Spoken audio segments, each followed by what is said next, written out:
Okay, so the good news is that there's only five logical relationships that we have to worry about.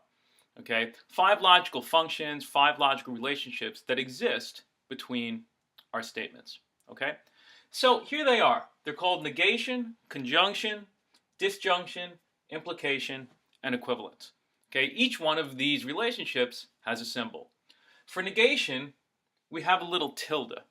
Okay, and what's the relationship that that's getting at? Well, what the tilde does is it tells us that something is not the case. Okay, so it negates whatever comes immediately after it. So, for example, if N means that Sacred Heart is in New Jersey, not N means that Sacred Heart is not in New Jersey. Okay, what the tilde does is it negates whatever this stands for. So this would happen to be true, right? It is true that Sacred Heart is not in New Jersey. So this entire statement would happen to be a true one. Okay? Now there are other words that can get translated into the negation symbol, our little tilde here, and I'll leave it to you to look up in the textbook some of those other words. Okay? But not is far and away the most common one. Our second logical relationship is conjunction. And conjunction is symbolized by a little dot. And what that does is it puts things together, as you might imagine, a conjunction, right? Far and away the most common word that's used in the English language to express this relationship is and, right? And what we do is we put things together with the dot when we want to say that two things are both the case.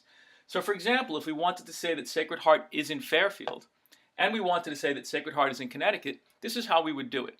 Right? We take our variable for Sacred Heart is in Fairfield, we take our variable for Sacred Heart is in Connecticut, and we put that together. Okay? And what this means, if you were to see this, is that both F is true and C is true. Okay? It's the case that Sacred Heart is in Fairfield, and it's the case that Sacred Heart is in Connecticut. There are lots of other words that get translated into the dot, and is the most important one, or I should say the most common one. But is a word that gets translated into the dot. Okay, and I'll leave it to you to look up some of these other words. Disjunction, our third logical relationship. Okay, we symbolize disjunction with a little wedge, or you could use the V on your keyboard. Okay, and far and away the most common word that we're going to translate using the wedge is the word or. Because what disjunction tells us is that at least one of the two things in our disjunction is true.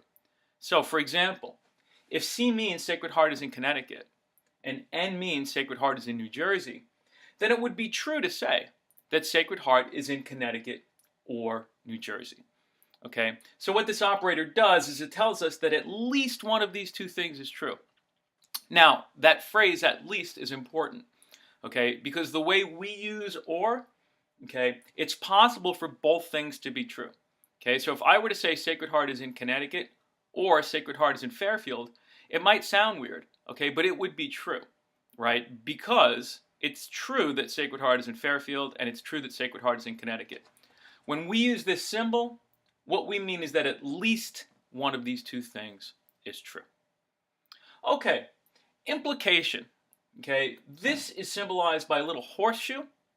Okay, and the phrase that's most commonly used in English that gets translated by this is if then. So we might put two simple statements together in an if then relationship. For example, if Sacred Heart is in Fairfield, then Sacred Heart is in Connecticut. Okay, that's what this means here. If Sacred Heart is in Fairfield, then Sacred Heart is in Connecticut. Okay, now what that means is that if this is true, if Sacred Heart really is in Fairfield, then Sacred Heart has to be in Connecticut. That's the relationship that we're expressing here.